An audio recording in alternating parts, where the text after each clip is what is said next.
अब हमें electronic theory of charge के बारे में पढ़ना है। ठीक, इलेक्ट्रॉनिक थ्योरी ऑफ चार्ज के बारे में पढ़ने से पहले एक अपन कॉन्सेप्ट सीखते हैं। ठीक है, हम यदि देखें तो हर मटेरियल जो रहते हैं, ठीक है, कोई भी मटेरियल जो होता है वो चार्जलेस नहीं होता। हर मटेरियल के पास चार्जेस होते हैं। क्यों?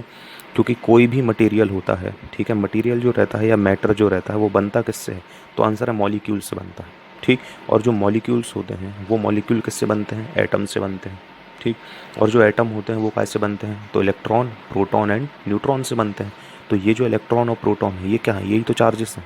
ठीक, इसका मतलब हर मटेरियल के पास जो है वो चार्जेस तो होते हैं। ठीक है, यदि ऐसा है तो यदि ऐसा है तो ये जो एक मटेरियल है, ठीक है, या ये एक जो मैटर है, यदि हम इस मैटर के नीचे अभी पेपर के पीसेस को रखते हैं तो ये अभी उसको अट्रैक्ट नहीं करता। ठीक है, इसके पास चार्जेस तो हैं लेकिन ये फिर भी पेपर को क्या नहीं कर रहा? अट्रैक्ट नहीं कर रहा है। ठीक है, तो ये क्यों नहीं कर रहा? तो इसका आंसर है ये इसलिए नहीं कर रहा है क्योंकि इसके पास चार्जेस तो हैं लेकिन इसके पास नेट चार्ज अभी कितना है? ज़ीरो। क्यों? क्योंकि इस मटेरियल के पास, ठीक है, जैसे ये एक मटेरियल है, ठीक, इसके पास इनिशियली जितने प्रोटॉन्स हैं उतने ही इसके पास क्या हैं? इलेक्ट्रॉन्स हैं। ठीक है, तो इसका नेट चार्ज कितना हो गया? ज़ीरो हो गया। ठीक है, तो ये मटेरियल के पास जो है नेट चार्ज कितना है? ज़ीरो है। इसलिए अभी ये मटेरियल क्या नहीं कर रहा है? पेपर के पीसेस को अट्रैक्ट नहीं कर पा रहा। लेकिन जैसे ही हम क्या करते हैं, इस मटेरियल को किसी चीज़ से रब करते हैं, तो रब करने से क्या होता है? इस मटेरियल के कुछ इलेक्ट्रॉन्स, ठीक है, कुछ इलेक्ट्रॉन क्या हो जाते हैं मटेरियल में से? या तो बाहर निकल जाते हैं, या हमने इस मटेरियल को जिससे रब किया, ठीक, उस दूसरे मटेरियल के कुछ इलेक्ट्रॉन इसमें आ जाते हैं। ठीक, उसके कारण क्या होता है? हमारे मटेरियल पे नेट चार्ज डेवलप हो जाता है। ठीक है, इसके बाद क्या करता है? ये पेपर के पीसेस को अट्रैक्ट करना शुरू कर देता है। तो आज अपन वही चीज़ सीखने वाले हैं, ठीक, डिटेल में। तो इलेक्ट्रॉनिक थ्योरी ऑफ चार्ज क्या है? इलेक्ट्रॉनिक थ्योरी ऑफ चार्ज का मतलब ये होता है कि किसी भी बॉडी पे जो चार्ज है वो पॉजिटिव होगा या नेगेटिव होगा, ये डिपेंड करता है इलेक्ट्रॉन पे। ठीक, प्रोटॉन पे डिपेंड नहीं करता। क्यों? क्योंकि जो प्रोटॉन होता है, ठीक है, एटॉमिक स्ट्रक्चर सबने पढ़ा हुआ है 11th में कि जो एक एटॉमिक स्ट्रक्चर होता है उसमें क्या होता है? प्रोटॉन कहाँ होते हैं? प्रोटॉन होते हैं न्यूक्लियस के अंदर, और जो इलेक्ट्रॉन्स होते हैं वो कहाँ होते हैं? अपने ऑर्बिट में होते हैं। ठीक है, तो न्यूक्लियस जो है वो प्रोटॉन को तो बाहर निकलने ही नहीं देता है। ठीक, तो जो चल सकता है, मतलब जो ट्रांसफ़र हो सकता है, यहाँ वहाँ जा सकता है, ठीक है, वो कौन है? इलेक्ट्रॉन। मतलब इलेक्ट्रॉन जो है वो बाहर निकल सकते हैं। ठीक है, प्रोटॉन तो कहाँ है? न्यूक्लियस के अंदर ही है। तो कोई भी मटेरियल पॉजिटिव चार्ज होगा या नेगेटिवली चार्ज होगा, ये किस पे डिपेंड करता है? तो आंसर है इलेक्ट्रॉन पे डिपेंड करता है। ठीक, कैसे डिपेंड करता है? तो यदि हमारे पास एक मटेरियल है, ठीक, इनिशियली हर मटेरियल कैसा रहता है? न्यूट्रल होता है। न्यूट्रल का मतलब क्या होता है? उसके पास चार्जेस तो हैं बट जितने उसके पास पॉजिटिव चार्जेस हैं उतने ही उसके पास क्या है? Negative charges. मतलब जितने प्रोटॉन्स हैं उतने क्या हैं? इलेक्ट्रॉन्स हैं। अब हमने क्या किया? कुछ प्रोसेस करी। मान लो उस प्रोसेस से क्या हुआ? इसका एक इलेक्ट्रॉन निकल के बाहर चला गया। ठीक है, यदि इसका एक इलेक्ट्रॉन बाहर चला जाएगा तो अब इस मटेरियल में हम क्या देखेंगे? इस मटेरियल में नेट चार्ज कितना हो गया? इस मटेरियल का +1। ठीक है, क्यों? क्योंकि इसका देखो ये पॉजिटिव नेगेटिव तो कैंसिल, बच कौन रहा है? एक पॉजिटिव बच रहा है। तो मटेरियल पे कितना पॉजिटिव चार्ज डेवलप हो गया? तो आंसर है +1 चार्ज डेवलप हो गया। एक इलेक्ट्रॉन के बराबर पॉजिटिव चार्ज डेवलप हो गया। ठीक, यदि मान लो 2 इलेक्ट्रॉन इससे निकल जाते तो कितना चार्ज डेवलप हो जाता? तो आंसर है +2 चार्ज डेवलप हो जाता। 3 इलेक्ट्रॉन निकलते तो कितना डेवलप होता? +3 इलेक्ट्रॉन चार्ज डेवलप हो जाता। क्या है? तो की वैल्यू सबको मालूम है। कितना होता है? 1.6 इंटू 10⁻⁻19 कूलाम। ठीक है, अच्छा वैसे ही यदि हमारे पास एक बॉडी होती, ठीक है, ये बॉडी कैसी है? न्यूट्रल है। जितने पॉजिटिव हैं इसमें उतनी क्या हैं? नेगेटिव चार्जेस हैं। अब हमने क्या किया? बाहर से किसी प्रोसेस से हमने क्या किया? एक इलेक्ट्रॉन इसमें ऐड कर दिया। यदि हम एक इलेक्ट्रॉन इसमें ऐड कर देंगे तो इसमें क्या होगा? एक एक्स्ट्रा नेगेटिव चार्ज क्रिएट हो गया। ठीक, अब इसमें 3 पॉजिटिव हैं और 4 नेगेटिव हैं, तो इस बॉडी का नेट चार्ज कितना हो गया? -1 ठीक, तो अभी एक इलेक्ट्रॉन ऐड किया तो -1 चार्ज डेवलप हुआ। 2 इलेक्ट्रॉन हम ऐड करते तो -2 होता। 3 इलेक्ट्रॉन ऐड कर देते तो -3 चार्ज डेवलप हो जाता। ठीक है, तो बॉडी पे पॉजिटिव चार्ज डेवलप होगा या नेगेटिव चार्ज डेवलप होगा, ये किस पे डिपेंड करता है? इलेक्ट्रॉन पे डिपेंड करता है, प्रोटॉन पे डिपेंड नहीं करता। क्यों? क्योंकि प्रोटॉन कहाँ होते हैं? न्यूक्लियस के अंदर, और न्यूक्लियस तो उनको कहीं जाने ही नहीं देता। तो चलता कौन है? इलेक्ट्रॉन। ठीक है, तो कोई भी बॉडी पॉजिटिव चार्ज होगी, ठीक है, या नेगेटिव चार्ज होगी। ये डिपेंड किस पे करेगा, इलेक्ट्रॉन पे डिपेंड करेगा। इसको ही हम क्या बोलते हैं, इलेक्ट्रॉनिक थ्योरी ऑफ चार्ज।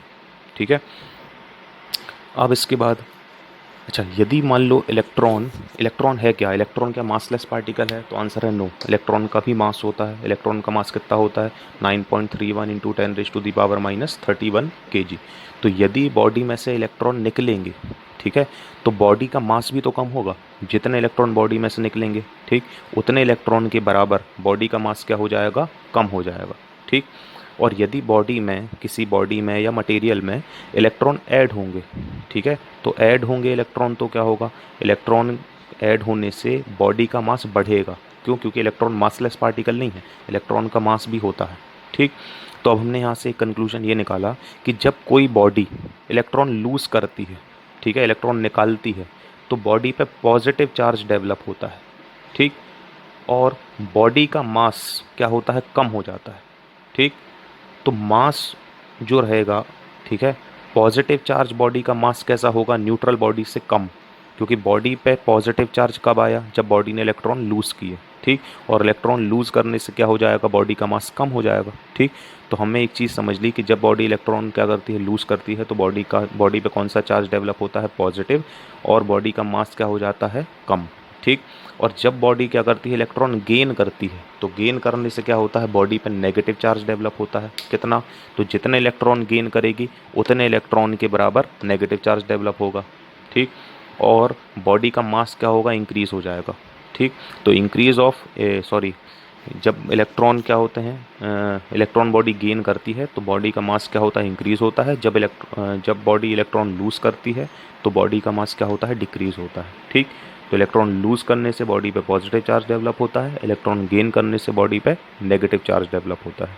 ठीक, अच्छा, और यदि इलेक्ट्रॉन का ट्रांसफ़र होगा तो क्या होगा, इलेक्ट्रॉन के ट्रांसफ़र होने से मास का भी क्या होगा, ट्रांसफ़र होगा। ठीक, अब हमने अभी पिछले वीडियो में ये सीखा था कि दो चीज़ों को रब करने से क्या होता है, चार्ज डेवलप होता है। तो कैसे चार्ज डेवलप होता है, तो मान लो हमारे पास ये दो मटेरियल हैं, ठीक है, ये ए, ये है बी। ठीक, पहले ये दोनों ही मटेरियल कैसे थे, न्यूट्रल थे। मान लो दोनों पे ही क्या था, जितने पॉजिटिव थे उतनी क्या थे, दोनों पे नेगेटिव चार्जेस थे। तो ये दोनों आपस में पहले कैसे थे, न्यूट्रल थे। ठीक, अब हमने क्या किया, इन दोनों बॉडीज़ को, ए और बी को आपस में रब किया। ठीक, रब करने से क्या हुआ, किसी एक बॉडी के इलेक्ट्रॉन दूसरे में ट्रांसफ़र हो गए। ठीक, जिसके भी इलेक्ट्रॉन कैसे रहेंगे, लूजली बाउंडेड होंगे। ठीक है, उसके इलेक्ट्रॉन क्या होंगे, रब करने से क्या होंगे, टूट जाएंगे। क्यों, क्योंकि रब करने से फ्रिक्शन होता है, फ्रिक्शन से थर्मल एनर्जी डेवलप होती है, और वो thermal energy outermost shell में जो इलेक्ट्रॉन्स होंगे, ठीक है, उनको मिलेगी। ठीक, उस एनर्जी से क्या होंगे, वो इलेक्ट्रॉन टूटेंगे, और इलेक्ट्रॉन टूट के कहाँ चले जाएंगे, दूसरे बॉडी में। ठीक, तो मान लो कि ए के इलेक्ट्रॉन टूट के कहाँ चले गए, बी में चले गए। ठीक, ये इलेक्ट्रॉन का क्या हो गया, ट्रांसफ़र। ठीक है, तो मान लो ए के दो इलेक्ट्रॉन कहाँ चले गए, बी में चले गए। ठीक है, तो ए ने इलेक्ट्रॉन क्या किए, लूज़, कितने, दो।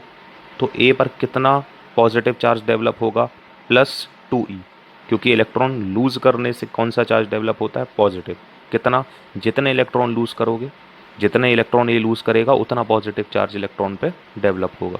ठीक, बी क्या कर रही है, इलेक्ट्रॉन गेन कर रहा है। ठीक है, जो मटेरियल बी है वो क्या कर रहा है, इलेक्ट्रॉन गेन कर रहा है। ठीक, तो इलेक्ट्रॉन गेन करने से कौन सा चार्ज डेवलप होता है, नेगेटिव।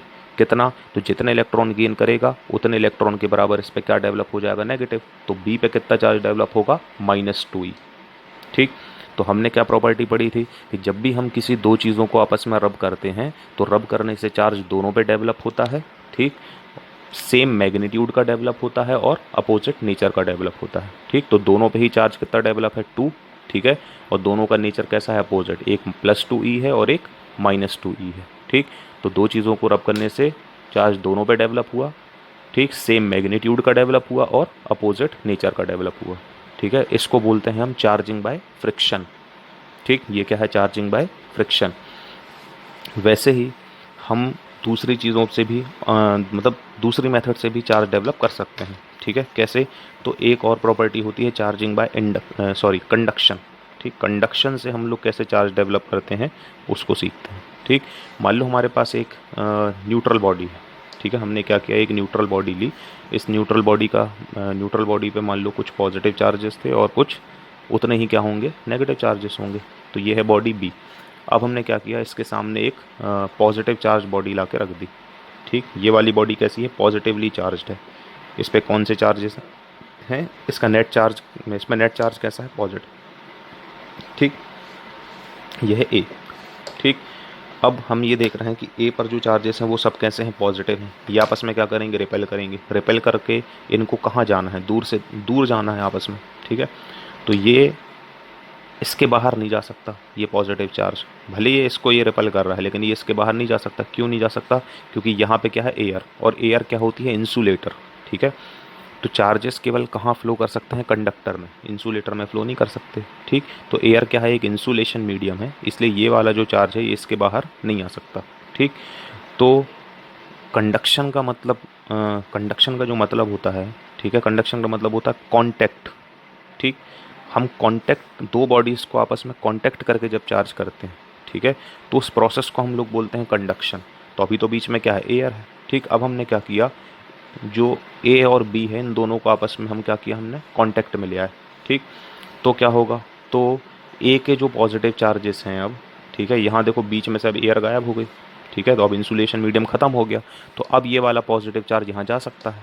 ठीक है, तो अब क्या होगा, अब हमारे ए के जो चार्जेस हैं वो कहाँ ट्रांसफ़र हो जाएंगे, बी में। तो क्या पूरे चार्जेस बी में चले जाएंगे, तो आंसर नहीं, ऐसा नहीं होगा। ठीक है, चार्जेस का ट्रांसफ़र तब तक होगा जब तक दोनों बॉडी पे सेम चार्ज डेवलप ना हो जाए। ठीक है, मतलब मान लो इस पे ए में 5 नहीं 6 चार्जेस थे। ठीक, तो इस पे जब कितने हो जाएंगे, इसमें कितने बचेंगे, 3, तब तक चार्जेस का ट्रांसफ़र होगा। मतलब इस पे भी कितना चार्ज डेवलप हो जाएगा, 3, और इस पे भी कितना हो जाएगा, 3।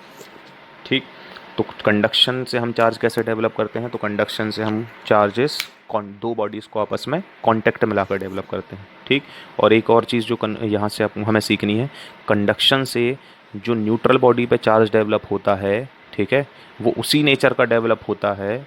ठीक, जो जिस नेचर का चार्ज हमारे चार्ज्ड बॉडी में होता है। जैसे हमारी जो चार्ज बॉडी थी ए, उस पर चार्ज कैसा था, पॉजिटिव।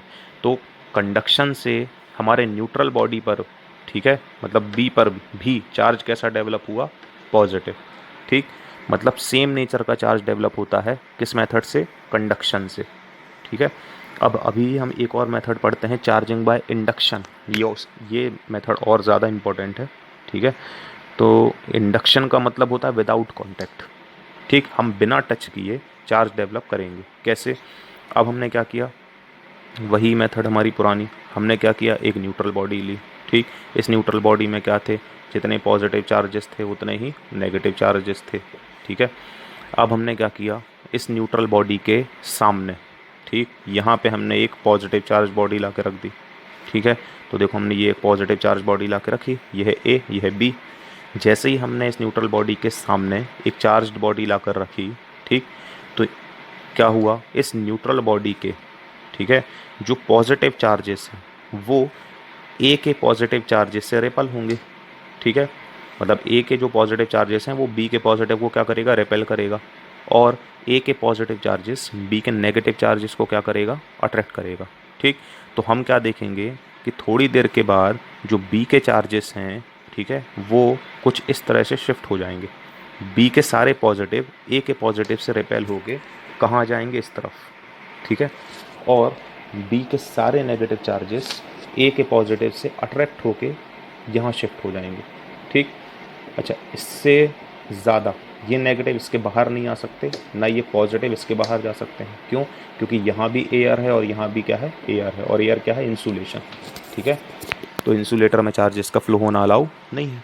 ठीक, तो बी, जो बी है, क्या ये बी चार्ज हो गई, तो आंसर है नहीं हुई। क्यों, क्योंकि अभी भी इसमें जितने पॉजिटिव हैं उतने क्या हैं, नेगेटिव हैं। तो अभी जो प्रोसेस बी में हुई, इस प्रोसेस को हम क्या बोलते हैं, पोलराइजेशन। तो हम क्या बोलेंगे कि बी के चार्जेस का क्या हो गया, पोलराइजेशन हो गया। ठीक, जब दो अपोजिट नेचर की चीज़ एक एक तरफ शिफ्ट हो जाती हैं तो उस प्रोसेस को हम बोलते हैं पोलराइजेशन। ठीक है, अब हम क्या करेंगे, अब हम जो बी है, ठीक है, बी में हम एक वायर कनेक्ट करेंगे और उस वायर को हम ग्राउंडेड कर देंगे या अर्थिंग कर देंगे। ठीक है, जैसे ही हम इसको ग्राउंडेड करेंगे तो क्या होगा, ये जो पॉजिटिव चार्जेस थे, इन ये पॉजिटिव चार्जेस, ठीक है, इससे तो रिपेल हो रहे हैं, इनको कहाँ जाना है, और दूर जाना है। तो अब ये पॉजिटिव चार्जेस को रास्ता मिल गया। देखो ये एक वायर क्या है, कंडक्टर, तो इस वायर के थ्रू ये सारे पॉजिटिव चार्जेस क्या हो जाएंगे, ग्राउंडेड हो जाएंगे। ठीक है, तो जैसे ये सारे चार्जेस ग्राउंडेड हो जाएंगे, ठीक, तो हम क्या करेंगे, यहाँ से इस वायर को कट कर देंगे। ठीक है, हम वायर को कट कर देंगे तो अब हम क्या देखते हैं कि अब हमारे बी पर केवल कौन से चार्जेस हैं, नेगेटिव चार्जेस हैं। ठीक है, और ए पर पॉजिटिव हैं। तो देखो हमने बिना टच करे, इन दोनों को बिना कांटेक्ट मिलाए बी पर हमने क्या कर लिया, चार्ज डेवलप कर लिया। ठीक, अच्छा अब इसमें भी क्या चीज़ सीखने की है कि इंडक्शन मेथड से जब हम चार्ज डेवलप करते हैं तो न्यूट्रल बॉडी पर चार्ज बॉडी के अपोजिट नेचर का चार्ज डेवलप होता है। मतलब हम चार्ज बॉडी जो है वो किस नेचर की हमने रखी थी, पॉजिटिव। तो न्यूट्रल बॉडी में किस नेचर का चार्ज डेवलप हुआ, नेगेटिव। जबकि कंडक्शन में हमने क्या सीखा था कि सेम नेचर का चार्ज डेवलप होता है। ठीक, लेकिन इंडक्शन में अपोजिट नेचर का चार्ज डेवलप होता है। तो आज हमने 3 मेथड सीखी, चार्जिंग बाय फ्रिक्शन। ठीक है, फ्रिक्शन से हमने चार्ज कैसे डेवलप करना सीखा। फ्रिक्शन से चार्ज डेवलप क्यों होता है, जब हम दो चीज़ों को आपस में रब करते हैं तो रब करने से फ्रिक्शन जनरेट होता है, फ्रिक्शन से थर्मल एनर्जी आती है, थर्मल एनर्जी से क्या होते हैं, किसी एक बॉडी के इलेक्ट्रॉन टूटकर दूसरे में ट्रांसफ़र हो जाते हैं। ठीक है, तो जिससे जो बॉडी इलेक्ट्रॉन लूज़ करती है उस पर पॉजिटिव डेवलप होता है, जो इलेक्ट्रॉन गेन करती है उस पर नेगेटिव डेवलप होता है। ठीक है, फिर इसके बाद हमने सीखा चार्जिंग बाय कंडक्शन। कंडक्शन का मतलब क्या होता है, कांटेक्ट। जब हम दो बॉडी को आपस में, मतलब एक चार्ज बॉडी रहेगी एक न्यूट्रल बॉडी रहेगी, उनको आपस में कांटेक्ट में लाएंगे तो न्यूट्रल बॉडी में सेम नेचर का चार्ज डेवलप होगा। ठीक, इंडक्शन का मतलब क्या होता है, चार्जिंग बाय इंडक्शन का मतलब होता है बिना कांटेक्ट में लाए चार्ज करना। ठीक, तो बिना कांटेक्ट में ला के भी हम चार्ज कर सकते हैं। इंडक्शन प्रोसेस से जो चार्ज डेवलप होता है वो कैसा होता है, न्यूट्रल बॉडी पे अपोजिट नेचर का डेवलप होता है। ठीक, अच्छा एक चीज़ आप सभी ने और नोटिस की होगी कि हम हमेशा जब भी क्या करते हैं, हमने कपड़ा एक क्लॉथ लिया और एक ग्लास की रॉड ली, दोनों को आपस में रब किया तो ग्लास रॉड पे पॉजिटिव चार्ज डेवलप होगा, है ना, और कपड़े पे नेगेटिव चार्ज डेवलप होगा। लेकिन ये दोनों ही पेपर के पीसेस को क्या करते हैं, अट्रैक्ट करते हैं। मतलब चाहे हमारा चार्ज पॉजिटिव नेचर का हो चाहे नेगेटिव नेचर का हो, वो हमेशा पेपर के पीस को तो अट्रैक्ट ही करता है, रिपल कभी नहीं करता। ठीक, क्यों, क्योंकि जो हमारे पेपर के पीसेस थे वो कैसे थे, न्यूट्रल थे। ठीक, तो चार्ज बॉडी चाहे वो पॉजिटिवली चार्ज हो चाहे नेगेटिवली चार्ज हो, वो हमेशा न्यूट्रल ऑब्जेक्ट को अट्रैक्ट करती है, रिपल कभी नहीं करती। ठीक है, क्यों ऐसा होता है, तो हम यहाँ इसको ऐसे सीख सकते हैं, इंडक्शन के कारण ही ऐसा होता है। क्यों, देखो जैसे ये एक पॉजिटिव चार्ज बॉडी है, ये न्यूट्रल है। ठीक, अब हमने क्या देखा कि थोड़ी देर के बाद इसमें क्या हो जाएगा, पोलराइजेशन। पोलराइजेशन का मतलब क्या होगा कि न्यूट्रल बॉडी के सारे पॉजिटिव एक तरफ शिफ्ट हो जाएंगे और सारे नेगेटिव एक तरफ शिफ्ट हो जाएंगे ऐसे। ठीक है, अब हम क्या देखते हैं कि ये पॉजिटिव और नेगेटिव, इनके बीच में आपस में क्या होगा, अट्रैक्शन। ठीक है, और पॉजिटिव के बीच में आपस में क्या होगा, रिपल्शन। ठीक, तो हम ये देख रहे हैं कि पॉजिटिव और नेगेटिव के बीच का जो डिस्टेंस है ये कैसा है, कम। ठीक, और पॉजिटिव के बीच का डिस्टेंस कैसा है, ज़्यादा। ठीक, तो पॉजिटिव और नेगेटिव के बीच में जो अट्रैक्शन होगा, ठीक है, अट्रैक्शन जो रहेगा वो रिपल्शन के कंपैरिजन में ज़्यादा होगा। क्यों, क्योंकि ये वाला डिस्टेंस कैसा है, कम, तो अट्रैक्शन कैसा होगा, ज़्यादा। और जो रिपल्शन होगा, ठीक है, वो अट्रैक्शन के कंपैरिजन में कैसा होगा, कम। क्यों, क्योंकि ये वाला जो डिस्टेंस है ये कैसा है, ज़्यादा। ठीक, तो डिस्टेंस ज़्यादा होने के कारण रिपल्शन कम होता है, डिस्टेंस कम होने के कारण अट्रैक्शन ज़्यादा होता है। तो इफेक्टिवली इन दोनों के बीच आपस में क्या होगा, अट्रैक्शन। ठीक, तो इसलिए चाहे हम नेगेटिव चार्ज के सामने न्यूट्रल ऑब्जेक्ट को रखें चाहे पॉजिटिव चार्ज के सामने न्यूट्रल ऑब्जेक्ट को रखें, हमेशा वो न्यूट्रल ऑब्जेक्ट को क्या करेगा, अट्रैक्ट ही करेगा, रिपल कभी नहीं करेगा।